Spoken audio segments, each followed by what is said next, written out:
मालेगाव महानगरमध्ये या ठिकाणी महापालिकेची निवडणूक अतिशय चुरशीची निवडणूक संपन्न होत आहे।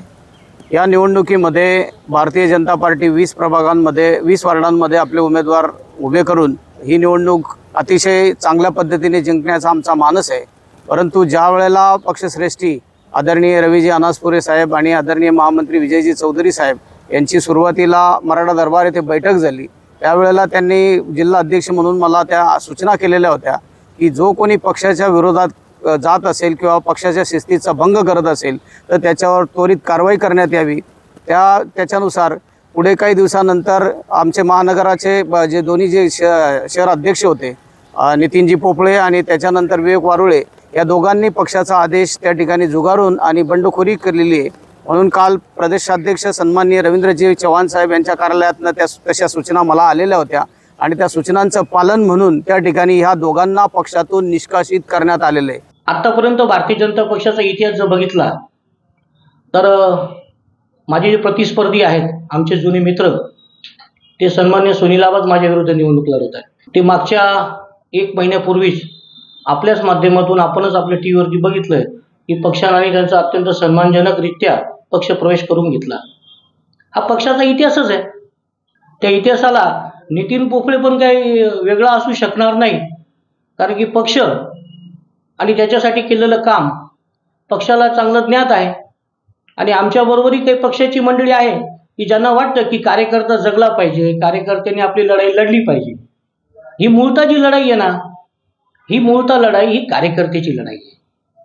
जो कार्यकर्ता काम करतो तो कुठल्याही राजकीय पक्षाचा असो, पण त्या कार्यकर्त्याला न्याय देण्याची जबाबदारी त्या पक्षावरती असते आणि मी त्या सर्व कार्यकर्त्यांचा प्रतिनिधी म्हणून निवडणूक लढतो।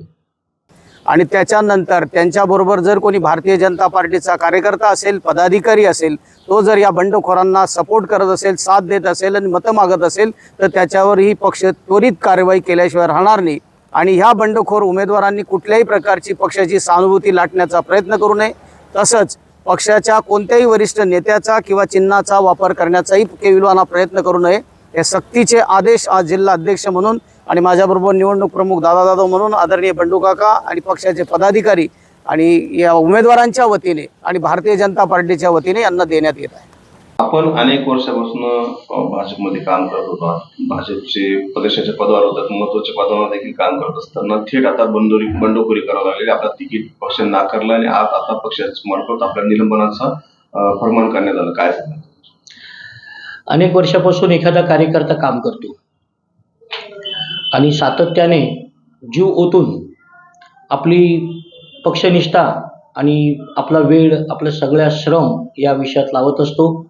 हे लावत असताना त्याच्याही मनामध्ये निवडणूक लढवावी असा एक भूमिका असते, पण ऐन वेळेस लोक जेव्हा पक्षामध्ये प्रवेशित करतात, पक्ष मोठा होतोय, पक्षात प्रवेश करणं काही चुकीची गोष्ट नाही आहे, पण पक्षाने सगळंच चाब्यात त्यांच्या ताब्यात देऊन सगळे सूत्र त्यांच्या ताब्यात द्यायचे आणि आमच्यासारख्या कार्यकर्त्यांचे तिकीट तर जाऊच द्या, साधं उमेदवारी सुद्धा तुम्ही करू नये इथपर्यंतचे प्रयत्न करायचे।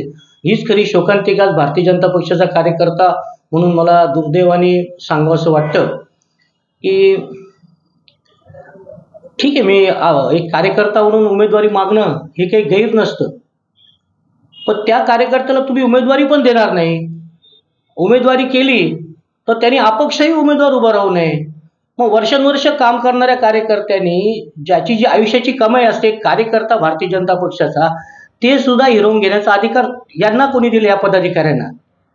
या सगळ्यात मोठा प्रश्न माझा पदाधिकाऱ्यांकडे आहे की ज्यांनी आयुष्यामध्ये काम करणाऱ्या कार्यकर्त्यांचे पदं सुद्धा काढून घेतले असतील, जे आत्ता 1 महिन्यापूर्वी ज्यांनी लोकसभा, विधानसभा, ज्यांचा पूर्व इतिहास तुम्ही तपासून बघा, अशा लोकांसाठी जर तुम्ही आमच्यासारख्या पक्षनिष्ठ कार्यकर्त्यांची पदं आणि तिकीटं कापत असाल तर याच्यापेक्षा भारतीय जनता पक्षाचा कार्यकर्ता राहण्याचं दुर्दैव कुठलं नाही। मी भारतीय जनता पार्टीचे पदाधिकारी आणि मालेगावातल्या सुज्ञ मतदारांना या ठिकाणी विनंती करतो की येणाऱ्या काळामध्ये 15 तारखेला जे मतदानाचा दिवस आहे त्या दिवशी आपण मतदान रूपी आशीर्वाद भारतीय जनता पार्टीच्या सर्व उमेदवारांना द्यावे। या बंडखोरांना कुठलीही सहानुभूती दाखवू नये आणि मला निश्चितच अपेक्षा या ठिकाणी की 16 तारखेला भारतीय जनता पार्टीचे 20च्या 20 उमेदवार मोठ्या याच्या बहुमताने निवडलेले राहतील आणि मालेगावच्या जनतेचे आशीर्वाद आम्ही पुढच्या 5 वर्षामध्ये नक्कीच कामाच्या रूपाने आणि विकासाच्या रूपाने परतफेड म्हणून करू.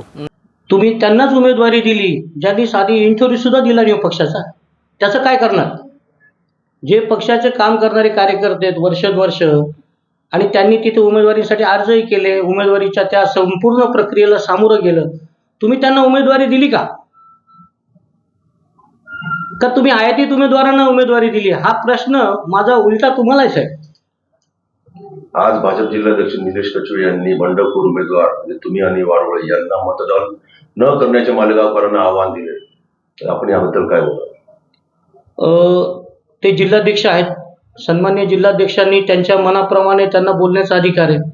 शेवटी मी हा प्रश्न जो आहे, एकनिष्ठ कार्यकर्त्याचा हा जो संघर्ष आहे, हा मी समाजापुढे घेऊन जातोय, जनतेपुढे घेऊन जातोय. आणि भारतीय जनता पक्षाचा जो वारंवार वर्षानुवर्ष जेव्हा काम करतो, तर तो चेहराच भाजपचा होत असतो. तुम्ही जरी किती म्हटलं की भाजपच्या यांनी मतदारांनी देऊ नये, मग आम्ही कुठले होतो? आम्ही भारतीय जनता पक्षाचेच कार्यकर्ते आहोत. निवडलो तर आम्ही पक्षाला समर्पित होणार आहोत. तर याची भूमिका त्यांनी पहिले समजून घेतलं पाहिजे, की उलट त्यांनी म्हटलं पाहिजे की दोन आपल्या कार्यकर्त्यांमधला हा संघर्ष आहे. दोन उमेदवारीची, दोघं मित्र पक्षाची तुमची जेव्हा मैत्रीपूर्ण लढत होते, तर दोन कार्यकर्त्यांची मैत्रीपूर्ण लढत होऊ शकत नाही का? हा माझा सवाल आहे. त्यांना तशा सूचना दिलेल्या होत्या. वारंवार वरिष्ठ नेत्यांनी त्यांच्याशी चर्चा संवाद केलेला असतानाही त्यांनी पक्षाचा आदेश धुडकावून या पद्धतीचं धाडस केलेलं आहे आणि म्हणूनच त्यांच्यावर ही कडक कारवाई करण्यात आलेली आहे. या बंडखोरीचा पक्षाला काही फटका बसणार? कुठलाही काहीच फटका बसणार नाही आहे. जनता सुज्ञ आहे, मतदार सुज्ञ आहेत आणि भारतीय जनता पार्टीचं केडर अतिशय सक्षम आहे. त्याच्यामुळे अशा प्रकारचं काही तिथे वल्गनांना किंवा वाच्यतांना काही थारा राहणार नाही. तर मग तुमचे निलंबन आहे कोणासाठी? मला कुठल्याही प्रकारचं पत्र आत्तापर्यंत प्राप्त झालेलं नाही. आणि सगळ्यात मोठा प्रश्न तर मला आज हसू येतंय, मला अत्यंत मोठा धक्का बसलेला आहे की नितीन पोफळे सारख्या कार्यकर्त्याचं निलंबन कोणासाठी? हा मूळ प्रश्न आहे. 1 महिन्यापूर्वी पक्षात आलेल्या कार्यकर्त्यासाठी जर तुम्ही माझ्यासारख्या कार्यकर्त्याचं निलंबन करत असेल, तर जनता याचं उत्तर त्यांना देईल. नक्कीच. विधानसभेमध्ये देखील अनेक बंडखोर उमेदवारांनी बंडखोरी केली होती, त्यांना पक्षाने परत घेतलं. त्याच पद्धतीने आता देखील या बंडखोर उमेदवारांना पक्ष परत घेऊ शकतो. पक्ष एखाद्या वेळेला तशी काही चूक केलेल्यांना माफी करू देऊ शकते, परंतु वारंवार जर कधी त्याच चुका होत असेल तर त्या गोष्टीला मात्र पक्ष अजिबात थारा देणार नाही. ते पक्षाचे जुने पदाधिकारी होते, जुने कार्यकर्ता होते, कारण काय असं बंडखोरी करणं? नाही, हे बघा, राजकारणामध्ये प्रत्येकाला अपेक्षा असते, परंतु पक्षाचा आदेश, पक्षाची शिस्त याचं पालन जो करणारा असेल तो एकनिष्ठ असतो. जो पक्षाचा आदेशच मान्य करत नाही तर त्याला एकनिष्ठ किंवा जुना कार्यकर्ता म्हणून काय? जर माझी दखल घेण्या इतकी जर माझी क्षमता नसती, तर कदाचित त्यांनी हा प्रश्न उपस्थित केला नसता. कदाचित जनता याचं उत्तर चांगल्या पद्धतीत देईल असं मला वाटतंय, की निष्ठावंत कार्यकर्ता काय असतो आणि आयातीत कार्यकर्ता काय असतो.